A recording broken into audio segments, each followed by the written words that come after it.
Hello, I'm David Hepworth. Thanks for clicking this word in your ear, the latest of hundreds of chats Mark Allen and I have had over recent years, some between ourselves and others with musicians, authors, comedians, and other people we like. If you'd like to help make sure they continue, you might consider being a Patreon supporter by visiting patreon.com/wordinyour-ear, or just by liking or subscribing in whatever way you prefer. On with the show.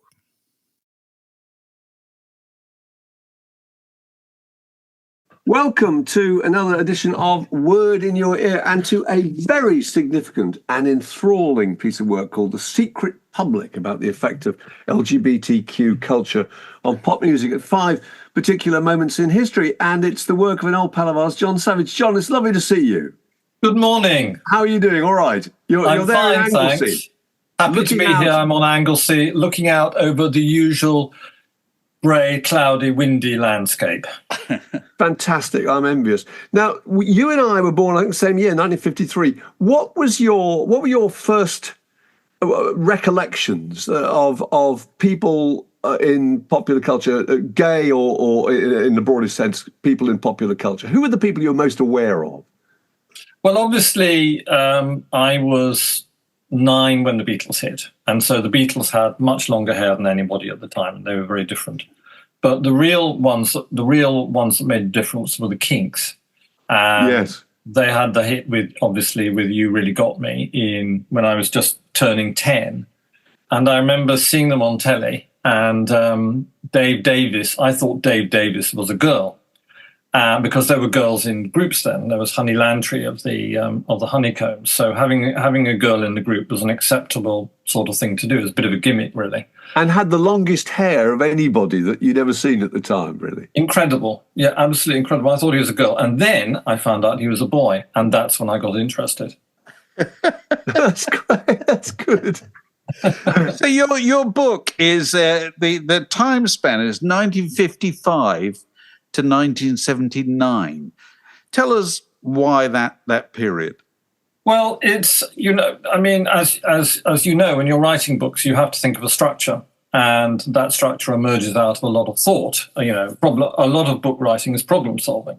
And I knew I wanted to start with Little Richard, so that was fine. That was 1955. I knew I didn't want to write a definitive book, because that's, a rod for your own back. I sort of did that with the teenage book, and it nearly killed me. So I thought, well, I'll dip into 5 years. I'll use that 5 years thing. But, that Bowie documentary did. I can't remember the director's name, but it seemed like a good thing to do. Dip in for 5 years.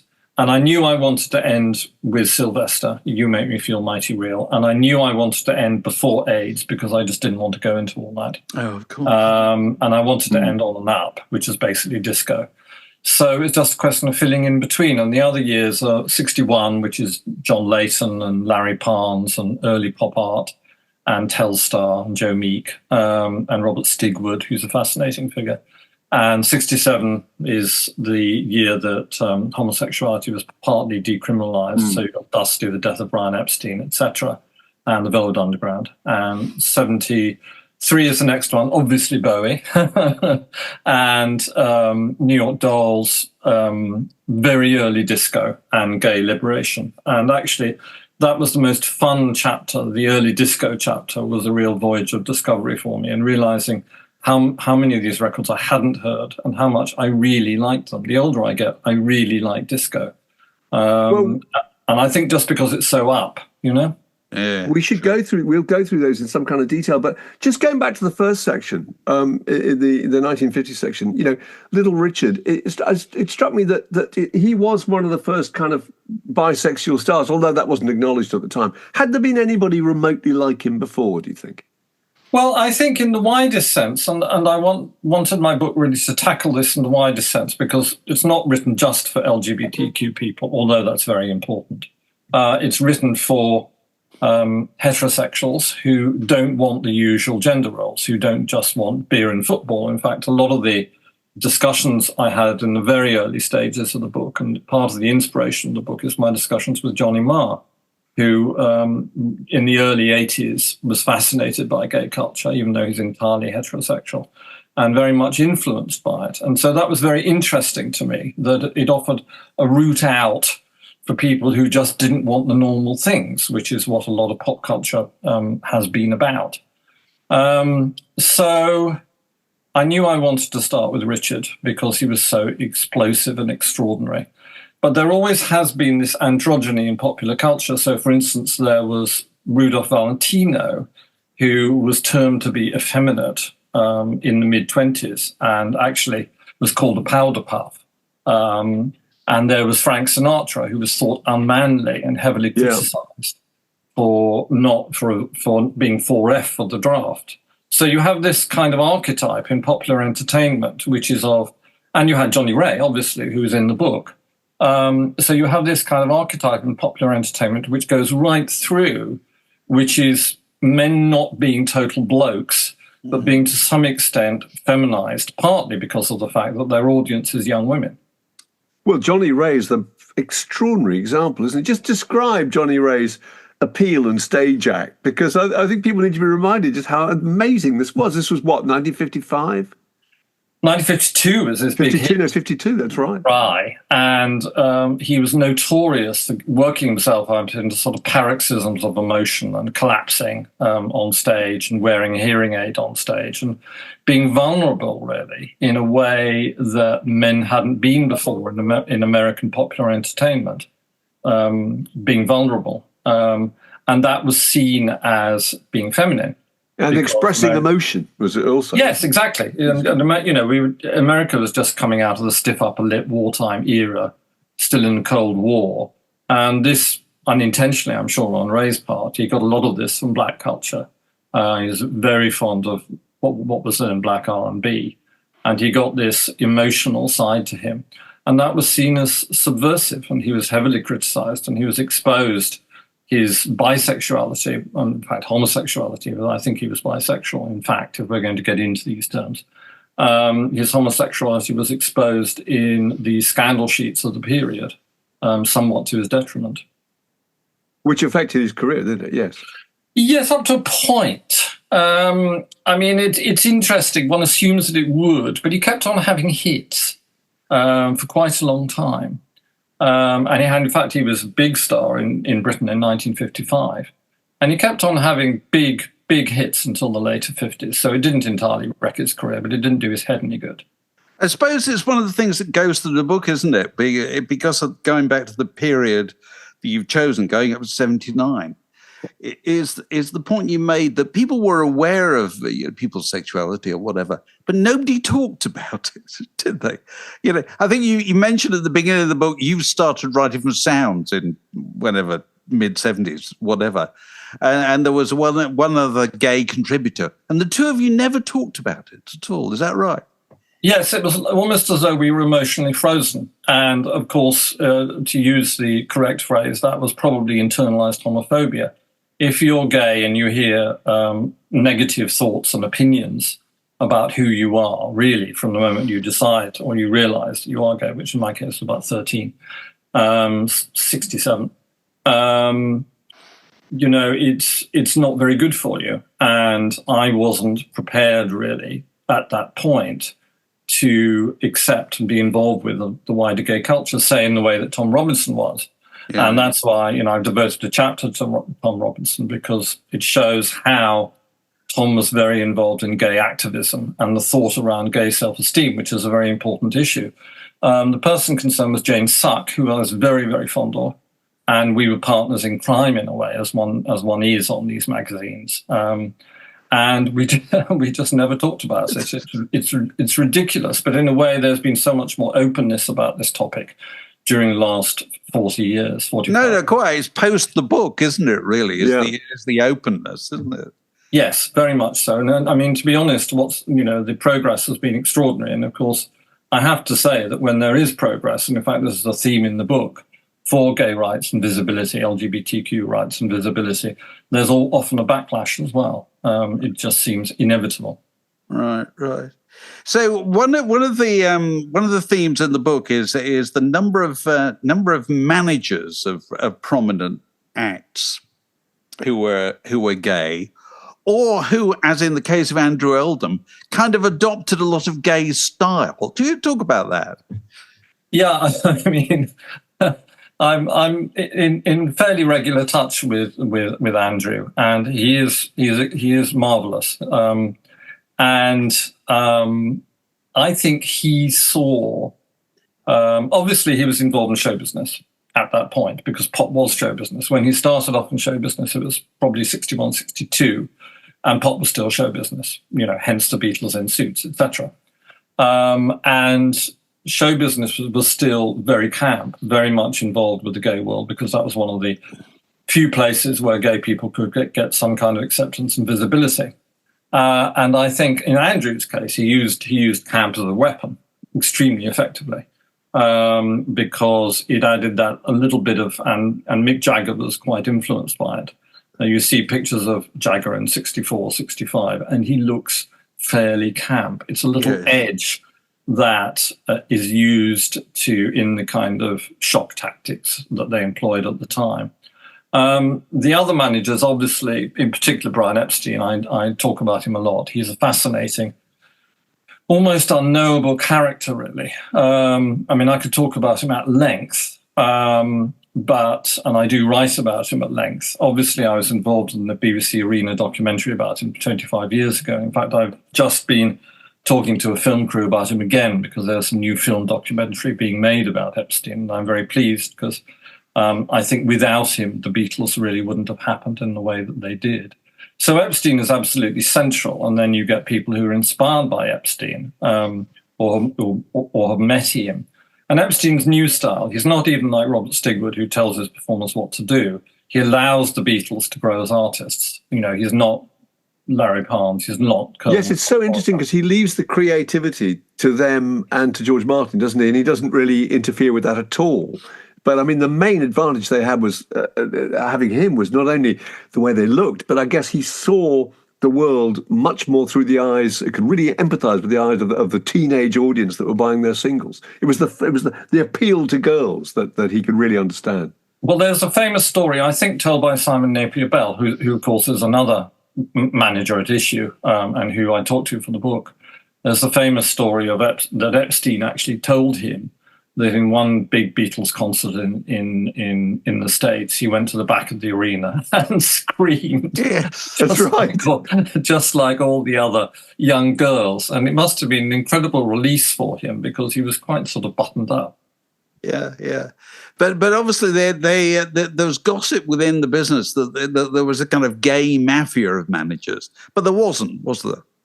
No, I mean, Simon Napier Bell demolishes this fairly well. I mean, he just said there was a group of people who were bound together to some extent by their sexuality. And of course, the British pop industry in the 60s was fairly small.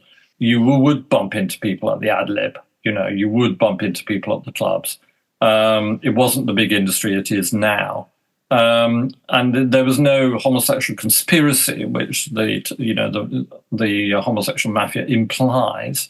But, you have people like Kit Lambert who play really with Pete Townshend's head and get him to write these extraordinary, slightly ambiguous hit singles for The Who. And I'm thinking in particular Substitute and I'm a Boy, which are just extraordinary records. They're not particularly specific, but they're very unsettling in terms of gender and sexuality. Right. In a good way. Yeah.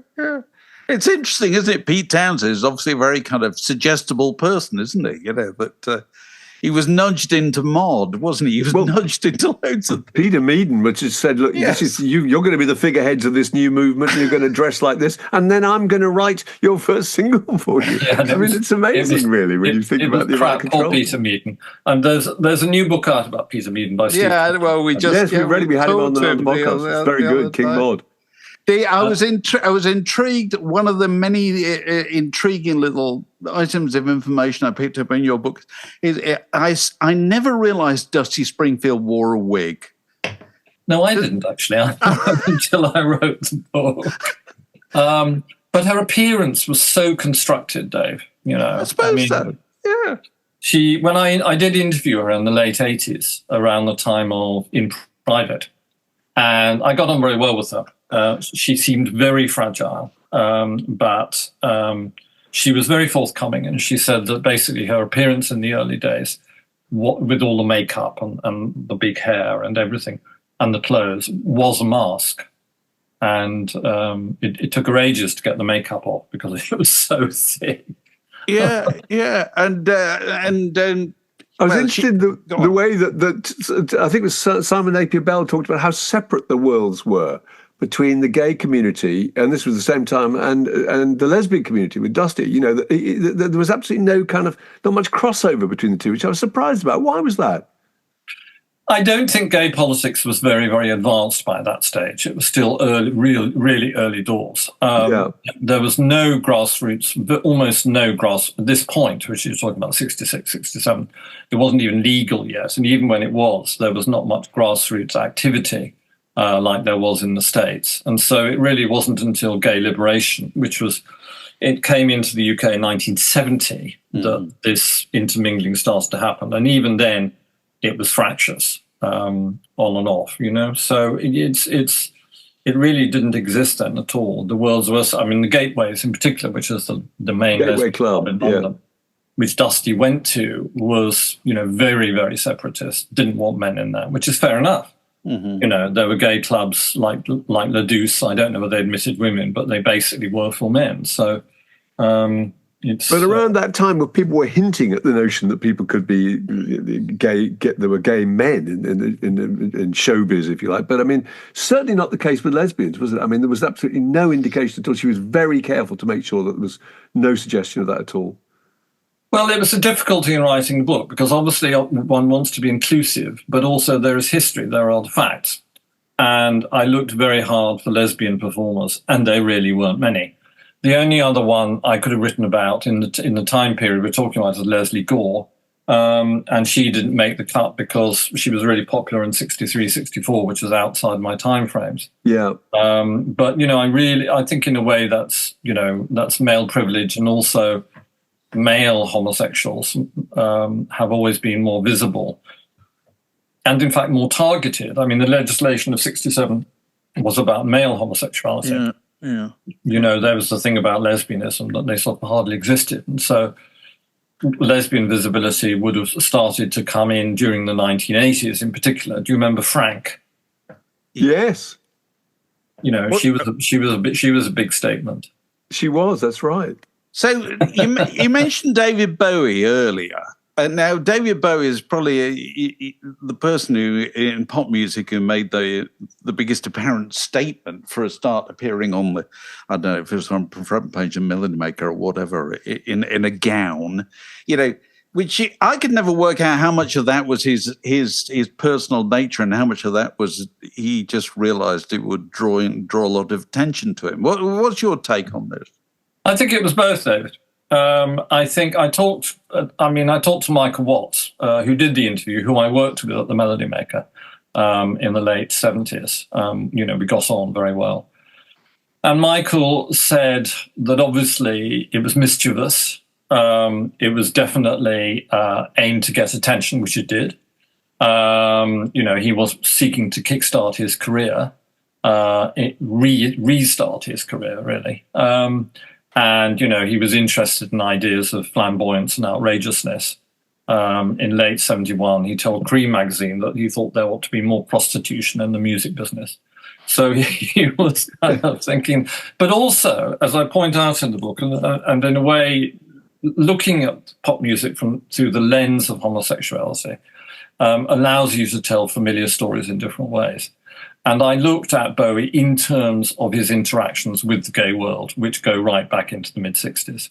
And with that timeline, you can see that Bowie had a lot of gay friends, maybe even a couple of gay lovers. And when he did the interview, he didn't want to pretend to be a macho stud. Mm-hmm. He was actually being true to his friends and his milieu. But also it was very thought through, wasn't it? Because he says he's gay, and then he talks about how I could have Sophia Loren one night and I could have Raquel Welch the next, or whatever. Which she's talking to the Sunday Times a few days later. So he's really considered this whole thing, hasn't he? Yes, which doesn't really reduce its effectiveness. I mean, really, the extraordinary thing about it, okay, the conventional wisdom, and certainly that played out in America for a long, long time, which is a different kind of music industry, as you know. The conventional wisdom was that homosexuality was a career killer. In Bowie's case, not. He became incredibly successful after that. Quite. Literally, that was that interview that actually changed things, wasn't it? It really was. The cover of the Melody Maker. It made him an issue. Yeah. It's also kind of better to hint at the fact that you might be gay. That, well, I mean, I don't know. Yeah, Mark Bolan was just, girls adored him, but he was very feminine, wasn't he, in the way he came on? Well, that's pop, really, isn't it, David?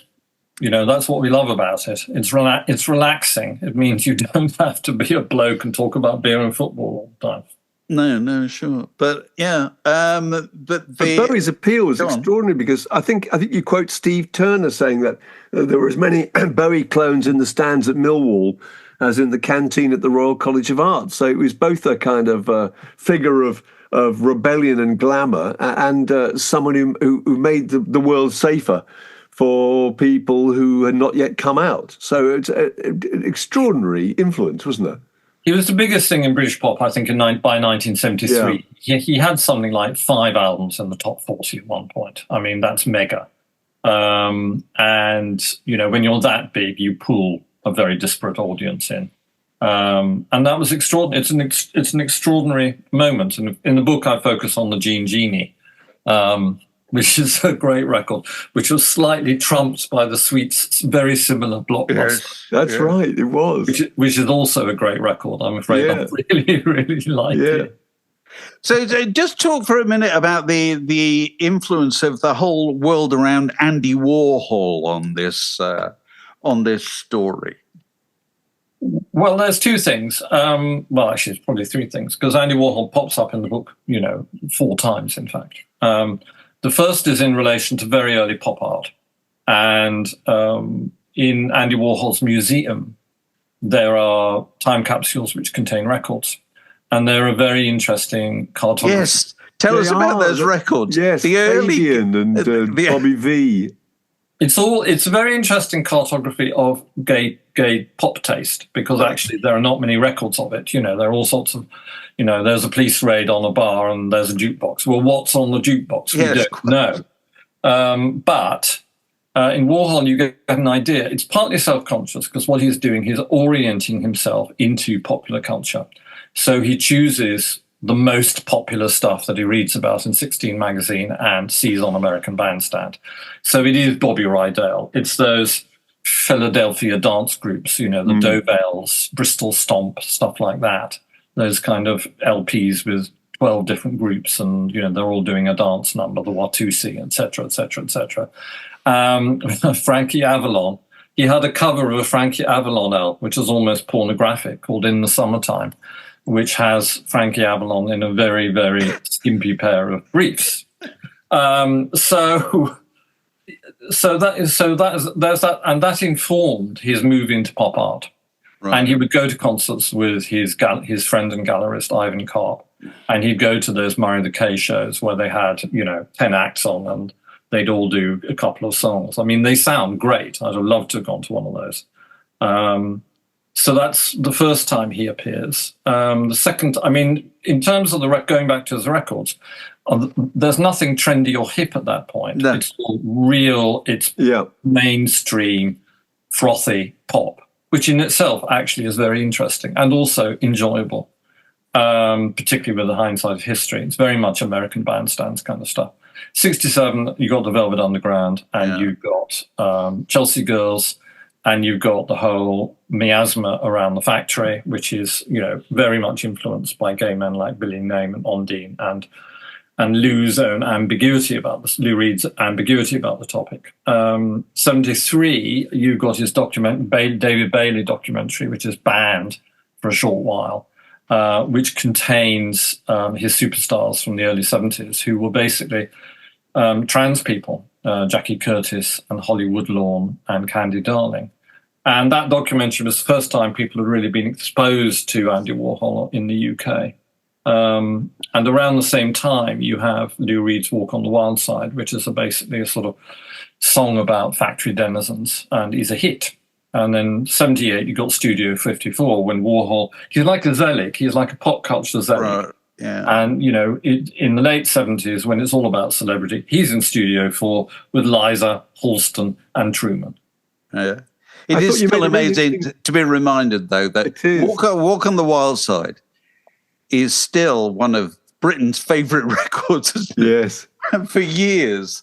It was played on the radio with absolutely no comment about what it was about. Is that fair to say?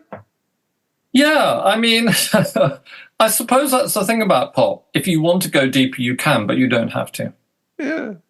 I was just so interested by what the point you made about the Velvet Underground, that without Warhol, they probably wouldn't have got nearly as much attention. But once they had Warhol, most of the press was about Warhol and not about them. So it was both a good thing and a huge disadvantage. I mean, that obviously, in the end, damaged their sales, didn't it? Well, it also narked Lou, and you don't want to nark Lou, do you? No, true. Which he never recovered, I don't think. So tell us about punk and this whole story. Well, punk is very interesting because in the early days, it was a lot of outcasts. And among those, in 76 in particular, it was a lot of outcasts. And it appealed to outcasts and was peopled by outcasts or people who were different from the norm, in the classic way that pop subcultures work. And so you have people like Susie, you have young red boys like Bromley Berlin, and you have the Sex Pistols hanging out with girls, which they did at the time. In the interviews at the time, it's, Johnny Rotten turns up with a couple of young women, not with a gang of lads, which of course happened later. And then what happens with punk is that I think, for me anyway, and like you two, I was involved in the music press at the time, punk turned over very quickly. So really, the high point was the Sex Pistols boat trip, which was 47 years ago today. Oh, really? And after that, it was not very interesting to me, mainly because it had been turned into a template. And suddenly you had all these pub rock groups with leather jackets and, tight trousers going 1, 2, 3, 4. And there was a lot of it. And it became rather macho. That when I first saw The Clash, which is in late October 1976, I thought they were very interesting. I was really struck by them. I thought they were fantastic because they seemed like hurt, scared, vulnerable boys. And that to me was very interesting, apart from the fact I really liked the noise. They seemed like a sped-up mod group, which was right up my alley. And but then they became very macho and started wearing, uniforms and stuff, and they became less interesting to me. So, and then also you had these extraordinary female performers like Susie and Polystyrene, the Slits. Exactly, the Slits. Yeah, completely different identity for girl performers, really. Totally Pauline Penetration. Yeah. So it's Polly Murray. So that gender side was extremely interesting to me. And conversely, the male groups I really liked were the Subway Sect, who were kind of, when you saw them. Do that again. Vic Goddard would kind of shrink on stage, which I found very interesting. And obviously Buzzcocks. Right. We must ask about the Tom Robinson Band. I'd kind of forgotten, really, how immensely significant they were. Glad to Be Gay was a song about what real life was like as a gay person at the time, the amount of persecution that you were subject to, and a really significant record. And I was trying to think whether or not, I mean, maybe with the exception of Sylvester, whether Tom Robinson was one of the first kind of out gay pop stars. Would that be right? Pop stars for sure. Yeah. There were out gay performers. There was Joe Bryant, who I'm afraid, with the best will in the world, was fairly useless. But Joe Bryant kind of marketed as a man and a woman, wasn't he? It was kind of, it wasn't particularly was it a gay thing? I don't know. I suppose definitely no. Oh, right, yeah. And then you had the classic "I Was Born This Way" gay disco song by Valentino in '75. which is a big deal. And then it was covered by Carl Bean a few years later. Yeah. But yes, he was the first out gay pop star in the UK. And I have a confession to make, which he did bring up when I interviewed him, which is fair enough. I gave an absolutely stinking review to TRB2 in the Melody Maker when it came out. And he hasn't forgotten. He's not forgotten. He's not forgotten it. And I said, hold my hands up. Probably internalized homophobia, Tom. Plus, the enemy were backing you bigly, and, there was this intense competition between the papers. And he said, oh, okay. And actually, it wasn't a very good record. I was too busy answering letters, and I should have been writing songs. Right. But it was very interesting going into Tom Robinson's relationship with gay activism and the gay press, and working out how much really that informed his stance, and also how much the music press at the time were really supportive of him. He was, whether he was the first out gay performer or not, I'm sure you're right about those other people. The different thing about Tom Robinson was he talked about it, and he pretty much didn't talk about anything else. Yeah.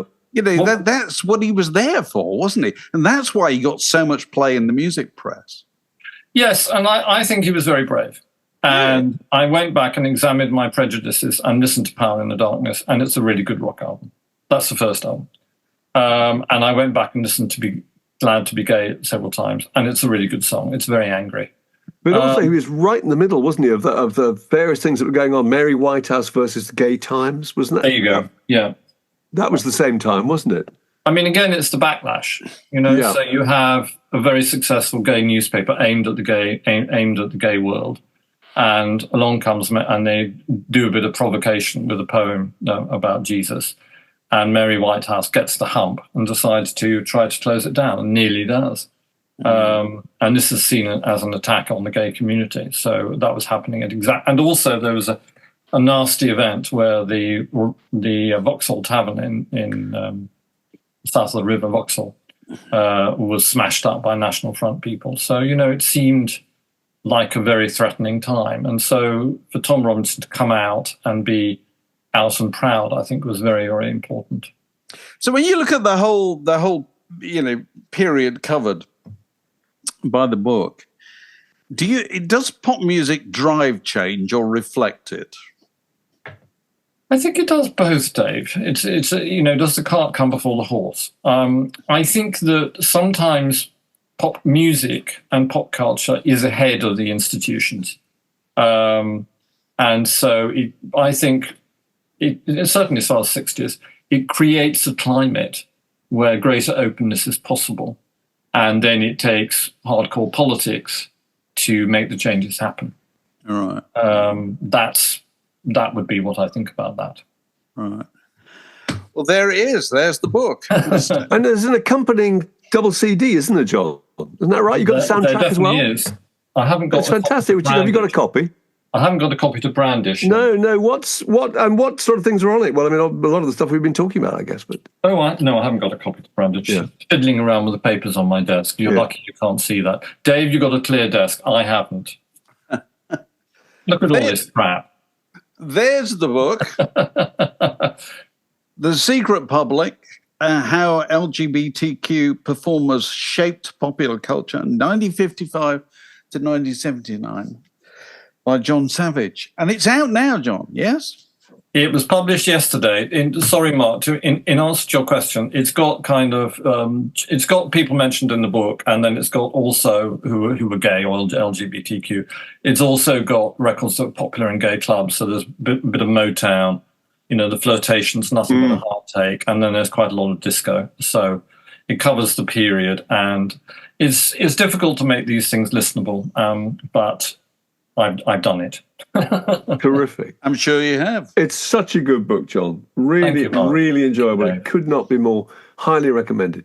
So, yes, and it's out now. Lovely to talk to you.